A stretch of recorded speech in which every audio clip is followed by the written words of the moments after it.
औज़ुबिल्लाहि मिनश्शैतानिर्रजीम बिस्मिल्लाहिर्रहमानिर्रहीम। अस्सलामु अलैकुम वरहमतुल्लाहि वबरकातुहू। डियर स्टूडेंट्स, कैसे हैं आप? उम्मीद आप खैरियत से होंगे।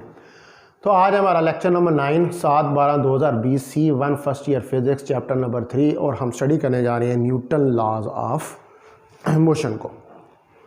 तो न्यूटन लॉ ऑफ मोशन जो है इसके 3 बेसिक्स लॉ हैं और न्यूटन के जो लॉज हैं ये एम्पिरिकल लॉज हैं जो कि एक्सपेरिमेंट्स से डिड्यूस किए गए।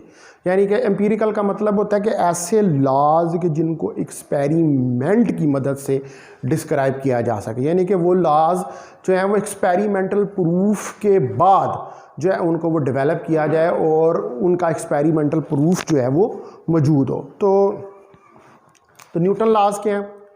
न्यूटन लॉज और एम्पिरिकल लॉज। न्यूटन के लॉज जो हैं वो एम्पिरिकल लॉज हैं और ये डिड्यूस्ड हैं फ्रॉम एक्सपेरिमेंट्स, यानी कि एक्सपेरिमेंट्स की मदद से इनको डिड्यूस किया गया, इन्हें ड्राइव किया है। तो ये सर आइजैक न्यूटन ने इनको पब्लिश किया था 1687 में उनकी फेमस बुक प्रिंसिपा में अंदर। ठीक है, न्यूटन पब्लिश्ड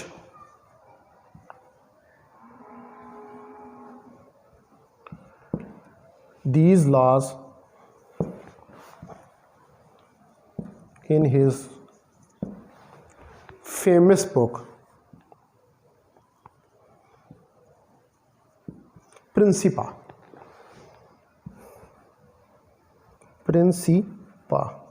कब? 1687 के अंदर। 1687 में इसने ये दिए।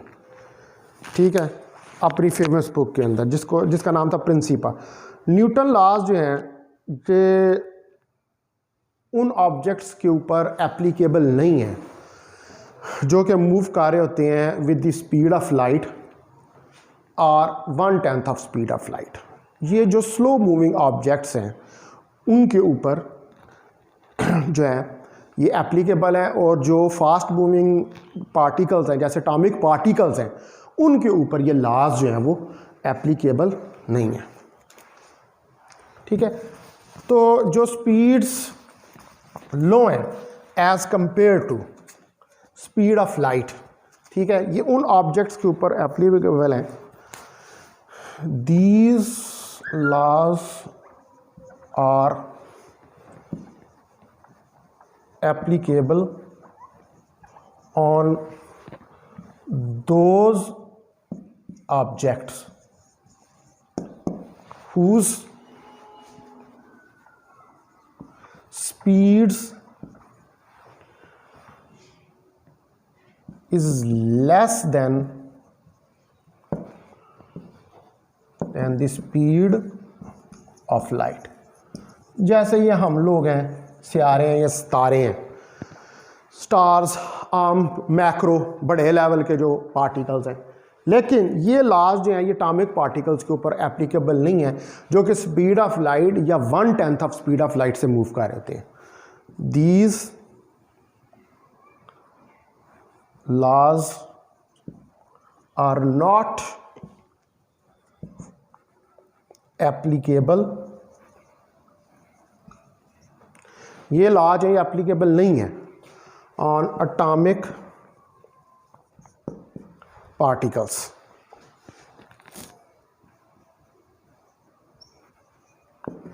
which are moving with 1/10 of speed of light। जो 1/10 स्पीड ऑफ लाइट के साथ जो है वो मूव कर रहे होते हैं ये उसके ऊपर एप्लीकेबल नहीं है। तो ये सिर्फ बड़े ऑब्जेक्ट्स जो मैक्रो ऑब्जेक्ट्स हैं और जिनकी स्पीड्स कम हैं ये उनके ऊपर एप्लीकेबल है। तो ये कब 1687 के अंदर न्यूटन ने दिए, ठीक है, अपनी फेमस बुक प्रिंसिपा के अंदर, और ये एम्पीरिकल लॉज हैं और ये एक्सपेरिमेंटल से प्रूफ हुए हुए हैं। तो अब हमने देखना है कि ये हमारे पास कौन कौन से लॉज हैं।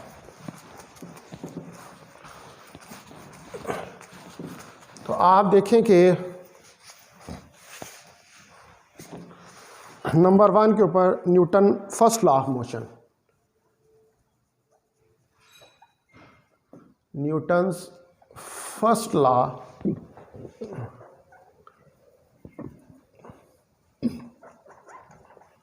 Of motion. तो न्यूटन का फर्स्ट लॉ ऑफ मोशन जो है वो क्या कहता है कि अगर बॉडी रेस्ट पे है, ठीक है, अगर कोई बॉडी रेस्ट पे है तो वो रेस्ट पे ही रहेगी, और अगर कोई बॉडी कांस्टेंट वेलोसिटी के साथ मूव कर रही है तो वो कांस्टेंट वेलोसिटी के साथ ही मूव करती है, अनलेस कि उसके ऊपर कोई अनबैलेंस्ड एक्सटर्नल फोर्स जो है वो एक्ट नहीं होती, ठीक है। मिसाल के तौर पे मेरे पास देखें ये मार्कर है, ये रेस्ट पे यूँ पड़ा हुआ, तो ये रेस्ट पे ही रहेगा जब तक कि मैं इसके ऊपर फोर्स लगा के इसको उठा नहीं था। ये मैंने जो इसके ऊपर फोर्स लगाई है ये क्या है, ये एक्सटर्नल अनबैलेंस्ड फोर्स है। इसी तरह गाड़ी एक रोड के ऊपर मूव कर रही है, वो कांस्टेंट वेलोसिटी के साथ जा रही है। आप कहते हैं जी 50 किलोमीटर पर आवर के साथ जा रही है, तो जब तक आप उसके ऊपर ब्रेक नहीं लगाएंगे या उसको एक्सेलरेट नहीं करेंगे, तो ब्रेक क्या है, वो भी एक एक्सटर्नल अनबैलेंस्ड फोर्स है, और जब आप उसको रेस देंगे तो वो भी क्या है, वो एक एक्सटर्नल अनबैलेंस्ड फोर्स है। तो जब तक आप किसी मूविंग या रेस्ट के ऊपर जो बॉडी है उसके ऊपर अनबैलेंस एक्सटर्नल फोर्स नहीं लगाते, उस वक्त आप वो अपनी स्टेट ऑफ मोशन या स्टेट ऑफ रेस्ट को चेंज नहीं करती। तो इसको हम क्या कहते हैं, ये है हमारा Newton first law of motion. तो इसकी स्टेटमेंट लिख लें आप, a body at rest will remain at rest and a body moving with constant velocity or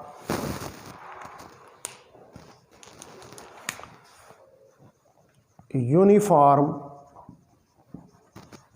velocity force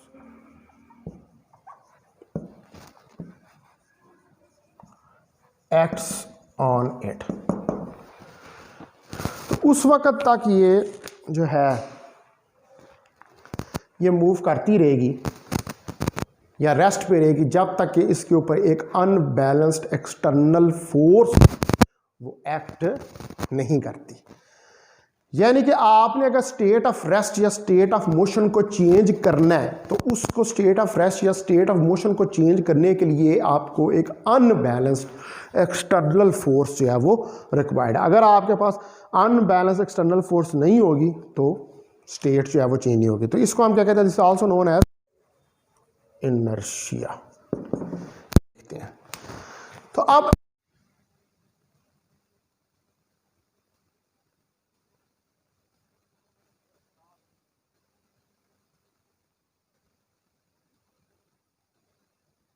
जो है ये मार्कर रेस्ट के ऊपर है, तो जब तक आपने इसके ऊपर फोर्स नहीं लगानी इससे रेस्ट भी रहना है। इसी तरह अगर कोई गाड़ी जो है वो road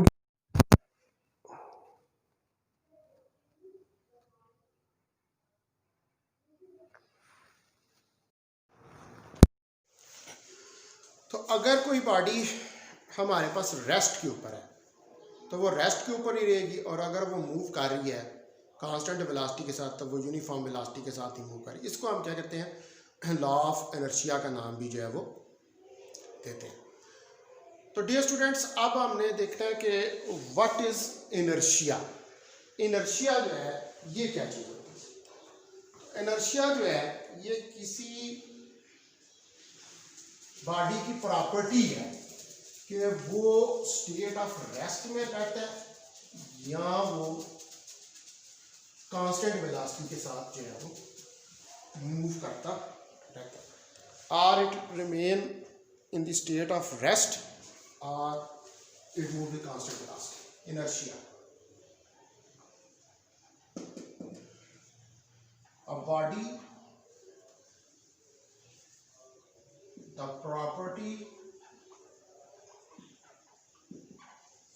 of a body that it remain at rest or move with constant velocity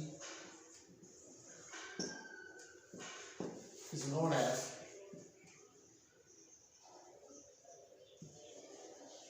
inertia। इसको हम inertia का नाम जो है वो देते हैं कि अगर कोई बॉडी स्टेट ऑफ रेस्ट में रहे या वो कांस्टेंट वेलोसिटी के साथ मूव कर रही हो तो that is known as inertia। अब हमारे पास जो है एक होते हैं इनर्शियल फ्रेम ऑफ रेफरेंस, वो फ्रेम ऑफ रेफरेंस के जिनके अंदर न्यूटन के लॉज जो है वो एप्लीकेबल होंगे। इनर्शियल फ्रेम ऑफ रेफरेंस, ठीक है। ऐसे फ्रेम ऑफ रेफरेंसेस जिसमें न्यूटन के लॉ होल्ड करें। The frame of reference in which laws of Newton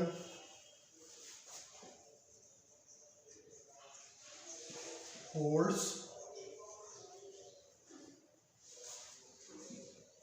are known as inertial frames।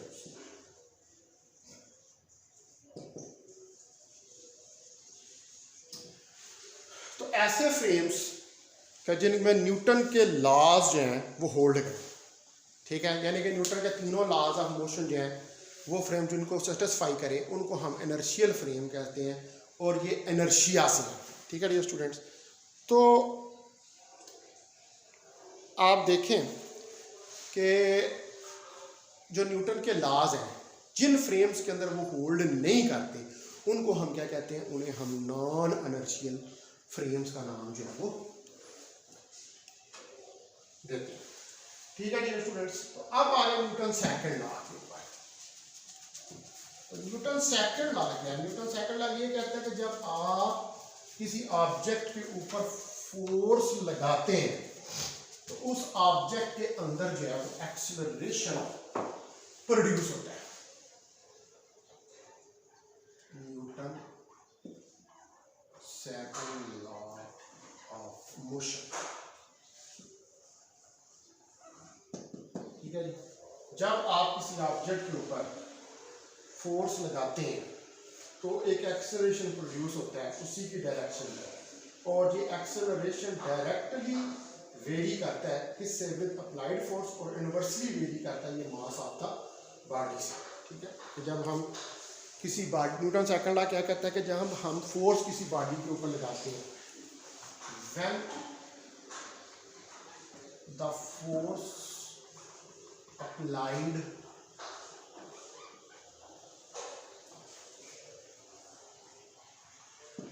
on the body, acceleration is produced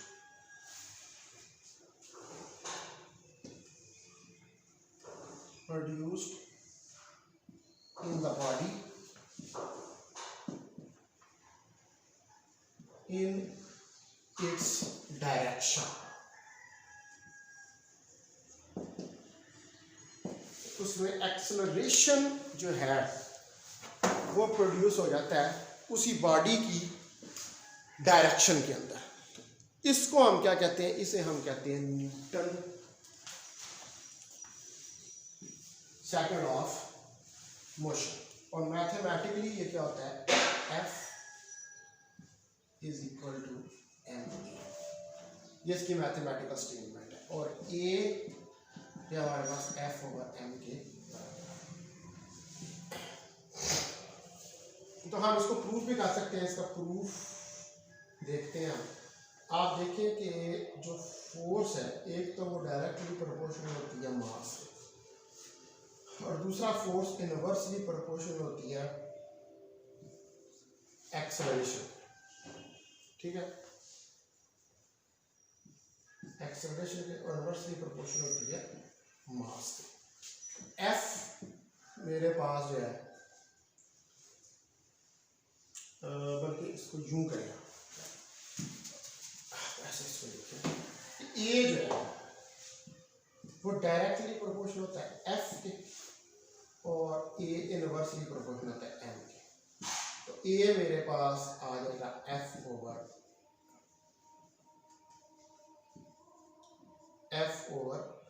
M के बराबर, और यहाँ से प्रोपोर्शनलिटी साइन को खत्म कर दो तो K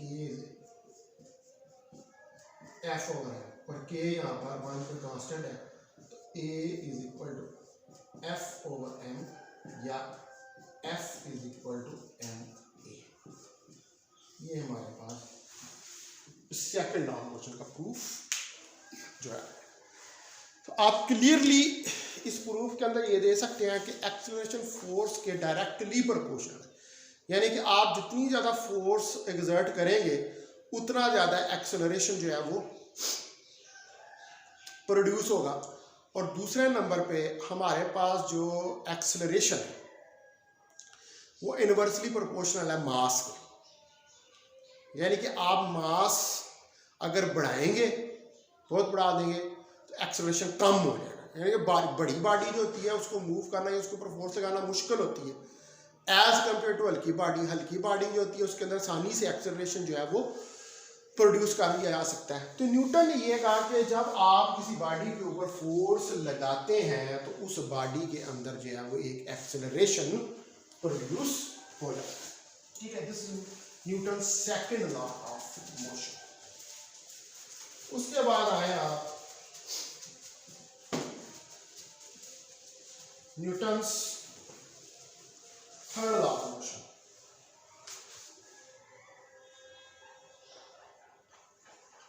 Newton third law of motion. Newton का जो थर्ड लॉ ऑफ मोशन है वो कहता है कि every action and reaction, her action का रिएक्शन होता है, और ये एक्शन और रिएक्शन की फोर्सेस जो हैं ये इक्वल इन मैग्नीट्यूड होती हैं लेकिन अपोजिट डायरेक्शन में होती हैं। Each action has a reaction and action and reaction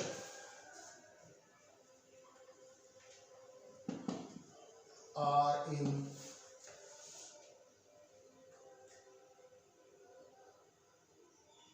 opposite direction with same magnitude.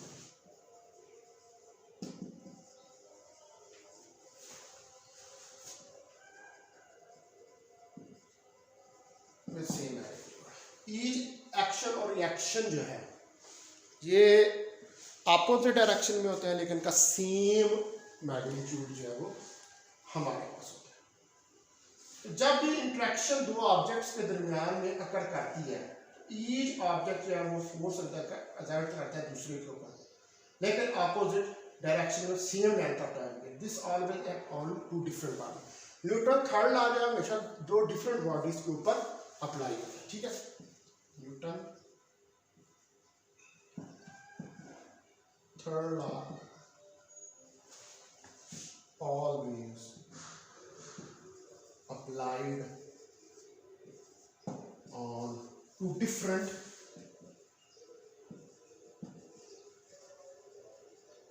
bodies। हमेशा दो डिफरेंट बॉडीज के ऊपर जो है ये अप्लाई होता है, सेम बॉडी के ऊपर ये अप्लाई नहीं होता। मिसाल के तौर पर आप देखें कि आपके पास दो बॉडीज हैं और उनके दरमियान इंटरेक्शन होती है, वो एक दूसरे से इंटरेक्ट करते हैं। ये देखें ये दो बॉडी है, एक ये बॉडी है, एक ये बॉडी, ये दोनों एक दूसरे से इंटरेक्ट करते हैं। ये इस तरफ एक फोर्स F12 लगाएगी और ये इस तरफ एक फोर्स F21। F12 ये अपोजिट डायरेक्शन में F2। तो ये हमारे पास न्यूटन थर्ड लॉ की जो है वो मैथमेटिकल स्टेटमेंट जो है वो आ गई। ठीक है dear students,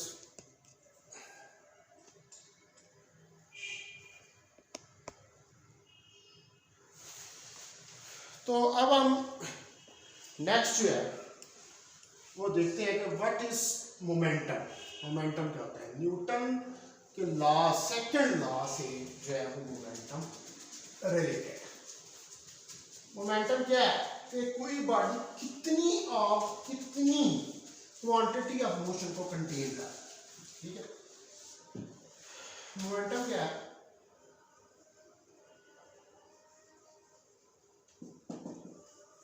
how much a body contains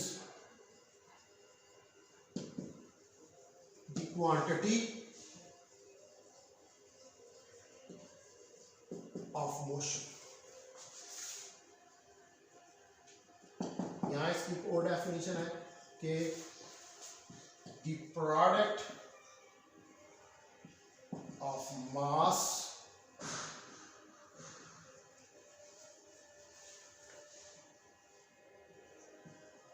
and velocity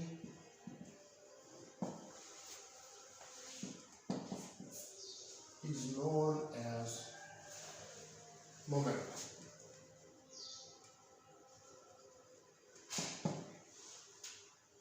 तो इसको हम लिख लेते हैं P is equal to mv, और मोमेंटम जो है ये वेक्टर क्वांटिटी है, इसको हम कहते हैं लीनियर मोमेंटम। यानी कि जब कोई बड़ी स्ट्रेट लाइन के नाम मूव कर रही है, linear momentum is a vector quantity. तो ये क्या है? ये वेक्टर क्वांटिटी। अब मोमेंटम क्या है कि मोमेंटम जो है दैट इज द प्रोडक्ट, ठीक है। मोमेंटम जो है ये प्रोडक्ट है मास और वेलोसिटी का। और मैंने लिखा है पहले कि how much body contain the quantity of, कि किसी बॉडी के अंदर कितनी क्वांटिटी ऑफ मोशन है। देखा अगर आप यहाँ पर v को 0 कर देंगे तो मोमेंटम 0 हो जाएगा, और अगर मास को 0 कर देंगे तो तब भी मोमेंटम जो है वो 0 हो जाएगा।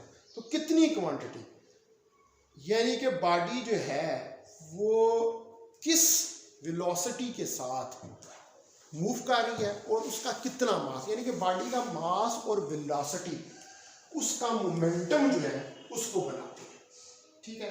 तो हमें ये पता चलता है कि कोई बॉडी जो है उसके अंदर मूवमेंट की कितनी क्वांटिटी जो है वो स्टोर है। जारी बात है जिसका मास और वेलोसिटी ज्यादा होगा उसका मोमेंटम ज्यादा होगा। अब देखिए कि कार और ट्रक जो है वो आपस में टक्कर मार देते हैं, ठीक है। तो ट्रक और कार का मोमेंटम बराबर भी हो सकता है, क्योंकि अगर कार की वेलोसिटी बहुत ज़्यादा हो लेकिन मास कम हो, और अगर ट्रक का मास बहुत ज़्यादा हो वेलोसिटी कम हो, तो दोनों की प्रोडक्ट है, ठीक है। तो इस प्रोडक्ट से हम मोमेंटम के बारे में जो है वो इंफॉर्मेशन हासिल करते हैं। अब मोमेंटम का जो SI unit, student, SI unit of momentum जो है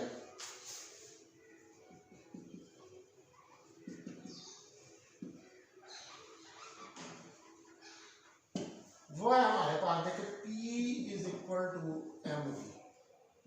तो P kilogram metre per second, और किलोग्राम मीटर पर सेकंड जो है ये बराबर होता है न्यूटन सेकंड। न्यूटन सेकंड, तो इसको आप प्रूव भी कर सकते हैं कि ये न्यूटन सेकंड के बराबर जो है वो किस तरह होता है। देखिए आपके पास न्यूटन कहाँ से आता है, न्यूटन आता है आपके पास F equal to M A से, ठीक है। एम जो है वो kilogram metre per second square के बराबर होता है। तो अगर आप इस इक्वेशन को सेकंड से मल्टीप्लाई और सेकंड से जो है सेकंड स्क्वायर से, इसको सेकंड से मल्टीप्लाई और सेकंड से ही डिवाइड करते हैं, ठीक है, इस इक्वेशन को। तो kilogram metre per second, second से मल्टीप्लाई और सेकंड से डिवाइड, इसको मिलता है kilogram metre per second, second से डिवाइड और सेकंड से मल्टीप्लाई। तो ये क्या आ जाएगा, kilogram metre per second square और सेकंड, ये क्या चीज बन गई, ये न्यूटन, ये न्यूटन सेकंड, ठीक है। तो न्यूटन सेकंड जो है इसका यूनिट जो है हमारे पास है। अब मूविंग ऑब्जेक्ट्स जो होते हैं वो क्या करते हैं कि वो उनकी क्वालिटी है कि वो एक्सर्ट करते हैं फोर्स एनीथिंग, किसी भी ऑब्जेक्ट के ऊपर कि जो उनको रोकने की कोशिश करती है। देखिए आपके पास कोई ऑब्जेक्ट है और वो मूव कर रहा है, ठीक है, तो कोई भी ऑब्जेक्ट जो मूव कर रहा है उसको रोकने की कोशिश कर, जितना भी फास्टर ऑब्जेक्ट जो वो ट्रैवल कर रहा होगा उसको उतना ही ज़्यादा मुश्किल होगा स्टॉप करना। मैं एक गाड़ी है वो बहुत तेज़ी से मूव कर रही है तो उसको स्टॉप करना मुश्किल है एज़ कम्पेयर टू उस गाड़ी के जो आराम से मूव कर रही है। अगर दो ऑब्जेक्ट हैं वो सेम वेलोसिटी के साथ मूव कर रहे हैं तो ये मोर डिफिकल्ट है to stop the massive of two. उनमें से जो ज़्यादा मास वाला वेलोसिटी सेम ही है, ठीक है, दो ऑब्जेक्ट्स हैं वो मूव कर रहे हैं सेम वेलोसिटी के साथ, तो उनमें से जो मैसिव ऑब्जेक्ट है उसको स्टॉप करना, ठीक है, जो मैसिव ऑब्जेक्ट है उसको स्टॉप करना मुश्किल है क्योंकि उसका मोमेंटम ज़्यादा होगा, सेम वेलोसिटी से जा रहा है, और दूसरा ऑब्जेक्ट जिसका मैस कम है उसको स्टॉप करना जो है वो आसान है क्योंकि उसका मोमेंटम कम होगा। तो न्यूटन लॉ है कि क्वालिटी जो है मूविंग बॉडी की, ठीक है, वो क्या कहती है, वो कहते हैं quantity of motion of the body. तो ये टर्म जो है इसको मैंने शुरू में लिखा है quantity of the motion. Quality क्या, क्वालिटी उसकी किसके ऊपर डिपेंड है, quality of motion of body किसके ऊपर डिपेंड करेगी, quality of motion of body depend करेगी उसका मास क्या है और उसकी वेलोसिटी क्या है। यानी कि मोमेंटम क्या बताता है कि बॉडी की मोशन की क्वालिटी क्या है, वो किस क्वालिटी की मोशन जो है वो परफॉर्म कर रहा है, और ये किस चीज पर डिपेंड करती है, इट डिपेंड्स अपॉन मोमेंटम, ठीक है जी। अब हमने नेक्स्ट जो है वो ड्राइव करना है Newton second law of motion in terms of momentum.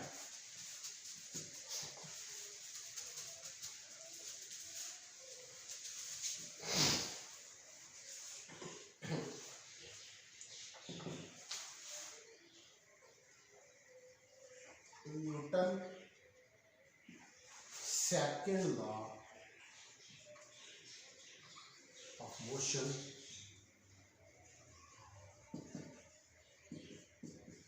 in terms of momentum। हमने न्यूटन के सेकंड लॉ ऑफ मोशन उसको इन टर्म्स ऑफ मोमेंटम जो है बोलना। कंसीडर करें कि बॉडी है जिसकी मास m है, consider a body of mass m, उसकी initial velocity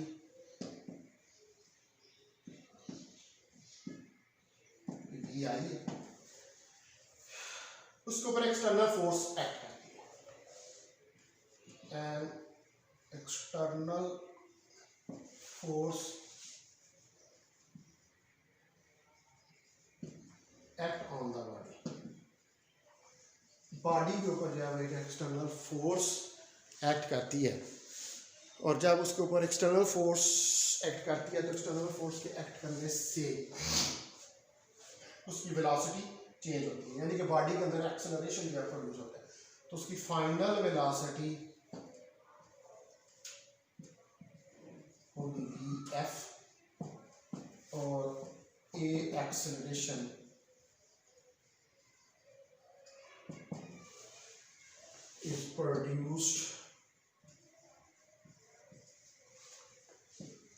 in the body, और ए एक्सेलरेशन जो है वो बॉडी के अंदर प्रोड्यूस होगा। तो ये ए एक्सेलरेशन कितना होगा, देखिए वेलोसिटी चेंज हो रही है V F minus V I over T. ये मेरे पास इक्वेशन नंबर 1। तो न्यूटन सेकंड लॉ से, by second law of Newton का सेकंड लॉ जो है वो आपको क्या कहता है कि F is equal to M A, ठीक है। और ए जो है यहाँ से क्या आ जाएगा, ये आ जाएगा F ओवर एम। ये क्वेश्चन नंबर 2 है। अब आप इक्वेशन 1 और 2 जो है, इक्वेशन 1 और 2 जो है उसको कंपेयर कर रहे हैं।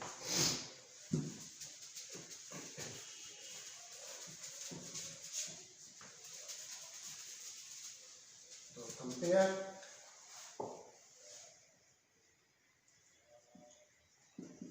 1 एंड 2, इक्वेशन 1 और 2 को कंपेयर करें तो आपके पास क्या आ जाएगा, देखिए F over M is equal to V F minus V I over, ये चीज आ गई। F cross T cross multiply कर दें, M V F minus M V I, और F M V F minus M V I over P के बराबर। यहाँ पर M V F P final momentum है और M V I P initial momentum है, ठीक है। तो ये एफ मेरे पास क्या हो जाएगी, P F minus P I over T, और P F minus P I जो है वो डेल्टा पी के बराबर है, चेंज ऑफ मोमेंटम।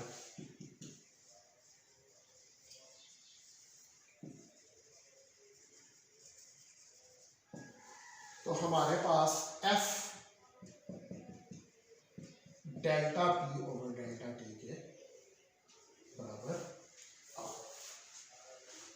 तो इसकी स्टेटमेंट क्या है, the time rate of change of momentum is equal to applied force F delta P over delta T, ठीक है।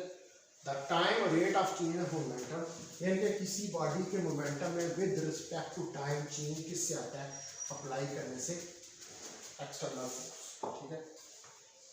The time rate of change of momentum is equal to applied force,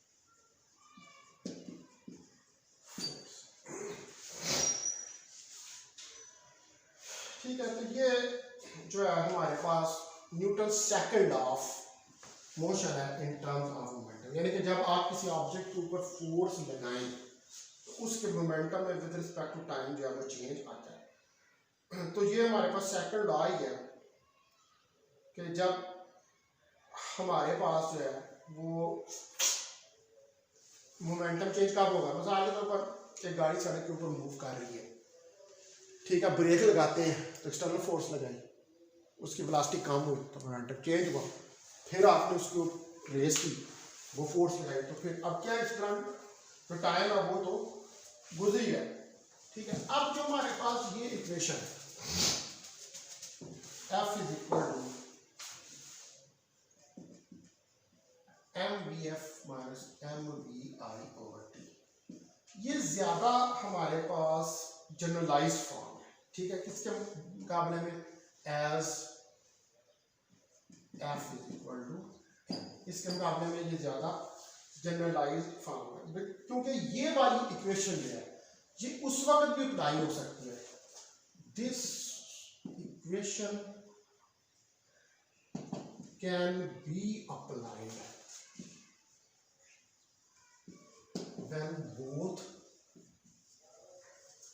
mass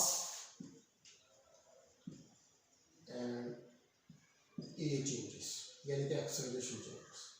लेकिन जो ये equation है F is equal to M A, F is equal to M A जो है ये सिर्फ एक्सेलरेशन की चेंज पे अप्लाई हो सकती है। This equation only applies on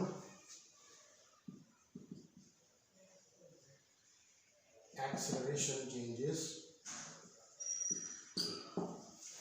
ठीक है। तो ये ज्यादा जनरल है, ठीक है।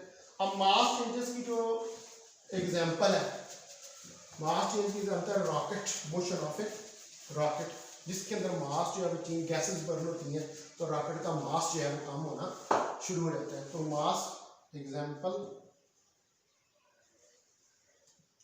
Of change of mass